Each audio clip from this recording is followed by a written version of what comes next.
ഇത് ഞങ്ങൾ മാറ്റി വിടുകയില്ല. അഡ്വാൻസ് പൈസ ദിവസമല്ലേ, ഞങ്ങൾക്ക് എല്ലാവർക്കും കൂൾ ഡ്രിങ്ക്സ് വാങ്ങിച്ചു തരണം. അയ്യോ വാങ്ങിച്ചു തരാം. ഈ പിടി ഒന്ന് വിട്ടാട്ടെ, ഞാൻ എന്ത് വേണോ വാങ്ങിച്ചു തരാം. കുഞ്ഞെ 4 ഗോൾഡ് സ്പാട്ടും 1 ഗ്ലാസ് പച്ചവെള്ളവും തന്നാട്ടെ. ആർക്കാ സാറേ പച്ചവെള്ളം? എനിക്കാ പച്ചവെള്ളം. ഒന്ന് പിടിച്ച് ചെലവാക്കിയെങ്കിലേ വീട്ടിലേക്കാൻ വല്ലതും കാണത്തുള്ളൂ. സാറേ ഇപ്പൊ തന്നെ ഇങ്ങനെ ഫിക്സ് കാണിച്ചാൽ കല്യാണം കഴിഞ്ഞാൽ പിന്നെ എങ്ങനെ ജീവിക്കും? പിന്നെ 3 നേരം പച്ചവെള്ളം പാട്ടും തന്നെയായിരിക്കും.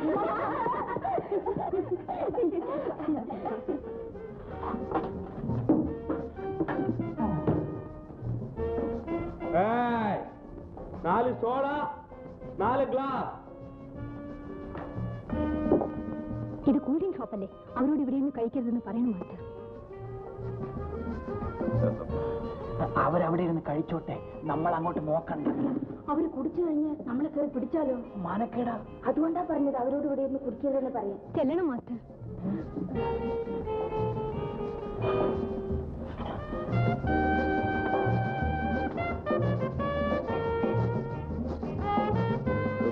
മാന്യരെ, ഇത് ശീതളപാനീയക്കടയാണ്.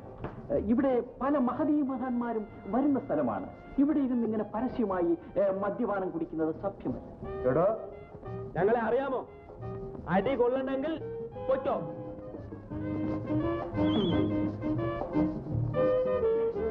സഹോദരന്മാരെ, നിങ്ങളോട് വീണ്ടും ഞാൻ യാചിച്ചു പറയുകയാണ്. നിങ്ങളുടെ അമ്മ പെങ്ങന്മാരെ കൊടുത്ത് ഈ മദ്യം ഇവിടെ ഇരുന്ന് നിങ്ങൾ കഴിക്കരുത്. ഈ വിഷപാനീയം ക്ഷമാപണത്തോടുകൂടി ഞാൻ എടുക്കുകയാണ്.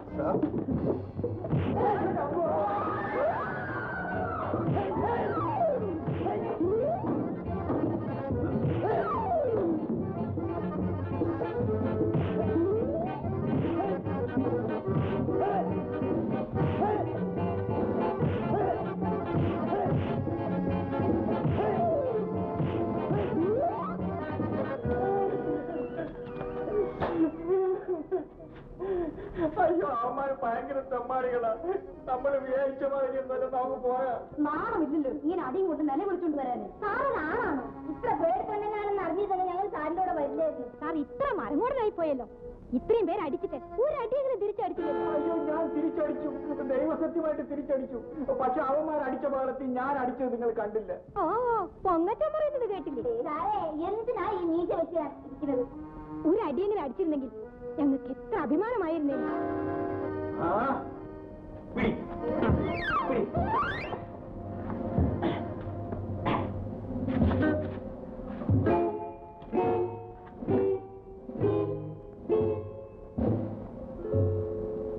ഒരു കോൾഡ് സ്പോട്ട്.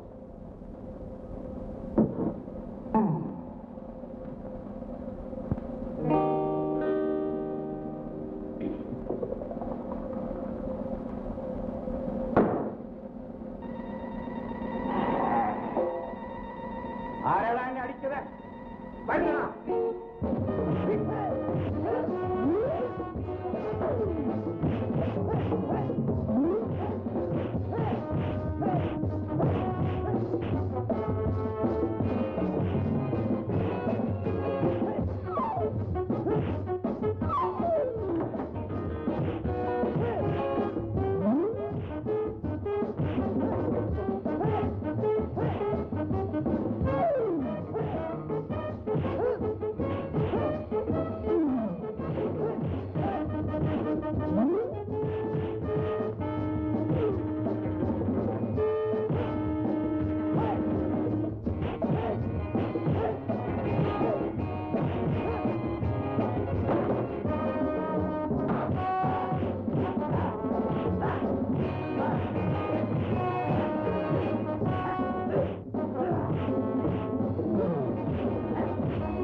എന്താ മാഷേ ഇങ്ങോട്ടെങ്ങ് വരുന്നതേ ഇല്ലല്ലോ? സ്ത്രീകൾ തനിച്ച് താമസിക്കുന്ന മുറിയിൽ വരുന്നത് ശരിയല്ല എന്ന് വിചാരിച്ചു. അതിന്റെ കണ്ടീഷൻ ഞങ്ങൾ എന്തോ വശപ്പഴയായിട്ട് ജീവിക്കുന്നവരെന്നാണല്ലോ. അയ്യോ, അങ്ങനെയൊന്നുമല്ല. കണ്ടാൽ കൊള്ളാവുന്ന അമ്മയും മകളും തനിച്ച് താമസിക്കുന്ന മുറിയിൽ ഒരു അന്യപുരുഷൻ പ്രവേശിച്ചാൽ അത് പൊതുജനമധ്യത്തിൽ തെറ്റിദ്ധാരണ ഉണ്ടാക്കി. മതി മതി, ഇഷ്ടമുണ്ടെങ്കിൽ എവിടെയും പോകാം. പറയുന്നവർ പറയട്ടെ. മാഷി ഇരുന്നാട്ടെ. സാറേ ഞാനൊന്ന് ചോദിക്കട്ടെ, ആരാ സാറേ ഈ ഹരിചന്ദ്രന്റെ മാതിരി ശീലാവതിയെ പോലും ജീവിക്കുന്നത്? ഒരു കുഞ്ഞുമില്ല. എന്റെ നോട്ടത്തിൽ നിങ്ങൾ നല്ലവരാണ്. ഞാൻ അത്ര നല്ലവളൊന്നും അല്ല സാറേ. മറ്റുള്ളവരെ പോലുള്ള തെറ്റുകുറ്റങ്ങളൊക്കെ എനിക്കും ഉണ്ടായിട്ടുണ്ട്. ദൈവമേ, ലോകത്തിൽ വെച്ച് ഏറ്റവും വലിയ സത്യം ഞാൻ ഇപ്പോൾ കേട്ടു. ഈ അമ്മ ഒരു വായടിയാണ്. പെണ്ണുങ്ങളെ കുറിച്ച് രഹസ്യമൊക്കെ വേണം. നീ ഒന്ന് ചുമ്മാതിരിടി. രഹസ്യം ഏതാണെന്ന് എനിക്കറിയാം. നമ്മളിവിടെ ചേർന്നു 1 വർഷം കഴിഞ്ഞാൽ നമ്മുടെ കണ്ടീഷൻ ശരിയാണെങ്കിൽ 4-5 ലക്ഷം രൂപ കിട്ടും. ഇതല്ലേടി രഹസ്യം? ഇത് ഞാൻ ആരടുത്തെങ്കിലും പറഞ്ഞോടി? നീ ഒന്നും മിണ്ടാതിരുന്നേ. എനിക്ക് ഒരു കാലം വരും, 1 വർഷം ഒന്ന് കഴിഞ്ഞോട്ടെ, ഒരു 4-5 ലക്ഷം രൂപ ഇവിടുന്ന് കിട്ടും. അപ്പൊ ഇവന്റെ ഒക്കെ കണ്ടീഷൻ എടുത്ത് ഞാൻ ദൂരെ അറിഞ്ഞിട്ട് മാഷിനെ വെച്ച് ഞാനൊരു ഡാൻസ് കമ്പനി നടത്തും. അമ്മേ, എന്താ അതൊരു പാവ, അതങ്ങനെ ചുമ്മാ ആടും. മാഷ് പോണം, ഞങ്ങൾക്കൊന്ന് വെളിയിലേക്ക് പോണം. വന്ദനം. വന്ദനം. ചുമ്മാ വായി തോന്നുന്നത് വിളിച്ചു പറഞ്ഞാൽ അനുഭവം അറിയാമല്ലോ. ഹലോ, ലങ്കയിൽ നിന്നും വിഭീഷണൻ സംസാരിക്കുന്നു. നിങ്ങൾ നിങ്ങളുടെ പ്രതിജ്ഞ മറക്കരുത്. നമ്മുടെ കരാറിനെ പറ്റി ആരോടും പറഞ്ഞു പോകരുത്. പറഞ്ഞാൽ നിങ്ങൾക്ക് ആപത്താണ്. ഓർമ്മയിരിക്കട്ടെ. പൊന്നു രാവണം മുതലാളി, അറിയാണ്ട് പറഞ്ഞു പോയതാ. ഇന്നൊരു ലക്ഷം വേണ്ടുവേല. വെറുതെ എന്താ ഇരിക്കണം. ഞാൻ വിചാരിച്ചു മിസ് മഹേശ്വരി എന്നെ മറന്നു കാണുമെന്ന്. കൊള്ളാം. മിസ്റ്റർ ശേഖരന്റെ സപ്പോർട്ട് ഉണ്ടായതുകൊണ്ടല്ലേ എനിക്ക് ഈ പഞ്ചവടിയിൽ സെക്രട്ടറി ജോലി കിട്ടിയത്. ആ നന്ദിയല്ല ഇക്കാലത്ത് ആരെങ്കിലും ഓർക്കും? ആരും ഓർത്തില്ലെങ്കിലും ഞാൻ എന്നും ഓർക്കും. അത് മതി. ആ ഓർമ്മയുടെ തണലിൽ എന്റെ മനസ്സിൽ 1000 സ്വപ്നങ്ങൾ വിടർന്നുകൊണ്ടിരിക്കും. എന്റെ നന്ദി വാക്കുകൾക്ക് ഇത്ര ശക്തിയുണ്ടെന്ന് ഞാൻ ഇപ്പോഴാണ് അറിയുന്നത്. ഒരു യുവതിയുടെ ഹൃദയം നിറഞ്ഞ നന്ദിയുടെ മുമ്പിൽ എന്നെപ്പോലുള്ള ഒരുവൻ ചിലപ്പോൾ ബലഹീനനായി. അടിയുടെ കുറവാണ്. കരണക്കുറ്റി നോക്കി 2 പൊട്ടിച്ചാൽ ഇതൊക്കെ മാറും. എടോ, കൊള്ളാവുന്നവർ സംസാരിക്കുമ്പോൾ ചോദിക്കാതാകത്ത് വരാം. മാസ്റ്റർക്ക് എന്റെ അടുത്ത് എപ്പോഴും വരാനുള്ള സ്വാതന്ത്ര്യമുണ്ട്. മാസ്റ്റർ, എന്താണ് ഇത്ര ക്ഷോഭം? താൻ ആരെയാണ് അടിക്കുമെന്ന് പറഞ്ഞത്? അയ്യോ, സാറിനെ അല്ല, ഇവിടുത്തെ ഡാൻസ് മാസ്റ്റർ രാമുണ്ണി. എന്തിനാ? എന്റെ ശിഷ്യ രജനിയുടെ അമ്മയോട് ആ ഡാൻസ് മാസ്റ്റർ പറയാൻ പാടില്ലാത്ത ഏതോ പറഞ്ഞു. ആ തള്ള സമ്മതിച്ചില്ല. ഓഹോ, അതുകൊണ്ടാണോ രജനിയുടെ പേര് മദ്രാസിലേക്ക് അയക്കുന്ന ഡാൻസ് പാർട്ടിയിൽ ചേർക്കണ്ടെന്ന് പറഞ്ഞത്? അവനും നമ്മളെപ്പോലെ ഒരു പെൺകോന്തനാ സാറ്.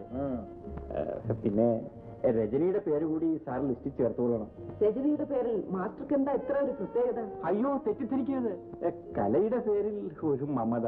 അതോ ഡാൻസ് മാസ്റ്ററുടെ വല്ല പദ്ധതിയും മാസ്റ്ററുടെ മനസ്സിലും ഉണ്ടോ? അത് സാറിന്റെ സ്വഭാവം. എന്താ ഇവിടെ പോലീസ് കേസ് വല്ലതുണ്ടോ? പരമ രഹസ്യമാണ്. അതെ, ഈ ഫോട്ടത്തിൽ കാണുന്ന പോലെ ഒരാൾ സൗകര്യമായിട്ട് ഈ പരിസരത്ത് എവിടെയെങ്കിലും ഉണ്ടോ? ഒന്ന് കാട്ടിത്തരാമോ? ഈ മാതിരി ഇവിടെ ആരുമില്ല. ഇയാളെ ഞാൻ കണ്ടിട്ടുണ്ട്. കണ്ടിട്ടുണ്ടോ? സൗകര്യമല്ലോ. എന്നാ ഇനി എവിടെ ഉണ്ടെന്നും കൂടെ അങ്ങോട്ട് പറഞ്ഞോളൂ. മാസ്റ്ററെ, നിങ്ങളിവിടെ പാട്ട് പഠിപ്പിക്കാൻ വന്നോ അതോ കള്ളനെ പിടിക്കാൻ വന്നോ? പാട്ട് പഠിപ്പിക്കാൻ. എന്നാൽ ആ ജോലി നോക്കിയാൽ മതി. പോലീസുകാരോട് വെറുതെ അതും ഇതും ഒക്കെ പറഞ്ഞു കൊടുത്താൽ ആ കള്ളൻ നിങ്ങളെ വെറുതെ വിടുമോ? അയ്യോ, ഞാനിതൊന്നും ഓർമ്മിച്ചില്ല. ഏട്ടങ്ങത്തെ ഞാൻ അറിഞ്ഞതുമില്ല, കേട്ടതുമില്ല. എനിക്ക് എന്റെ പാട്. മൊത്തയ്യേ, മാഷ് ഒരു പാവാന്നാ തോന്നുന്നത്. അയാൾ ഇതൊന്നും കണ്ടു കാണില്ല. ചുമ്മാ ഇരുന്നാട്ട് എന്റെ ഏട്ടങ്ങന്ന് അവന്റെ കൊരനായ്ക്ക് പിടിച്ചിട്ട് ഇടിയിടിച്ചാലുണ്ടല്ലോ, ഈ ഫോട്ടോ ഉള്ളതിന് അവന്റെ അപ്പനെയും കണ്ടെന്ന് പറയും. ആ ഫോട്ടോ കയറണം. ഇവൻ എന്റെ നോട്ടപ്പുള്ളിയാണ്. പറ്റുള്ളൂ. ഏട്ടങ്ങന്നേ, ഫോട്ടോ കൊടുത്താലേ നമ്മൾ ആള് തെറ്റി വേറെ വല്ലതും അറസ്റ്റ് ചെയ്തു പോകും. ഗുരുവായൂരപ്പാ, അധർമ്മം അതൊരിക്കലും പാടില്ല കേട്ടോ മത്തായി. വിദ്യാഭവും അധികാരമുള്ള ഉദ്യോഗസ്ഥരല്ലേ, സൗകര്യമായിട്ടൊന്നിരുന്ന് പിടിക്കട്ടെ. അങ്ങനെ വന്നാട്ടെ, നമുക്ക് ഈ മാഷെ കസ്റ്റഡിയിൽ എടുത്ത് ലോക്കപ്പിൽ ഇട്ടുണ്ടല്ലോ, കാര്യങ്ങൾ അഞ്ഞനം വെച്ച് തെളിയുന്ന പോലെ തെളിയും. സത്യമില്ലാത്ത ലോകം. നമ്മളൊന്നും ഈ പണിക്ക് പറ്റിയതല്ല മത്തായി. അത് ശരിയാ, അങ്ങനെ വന്നാട്ടെ.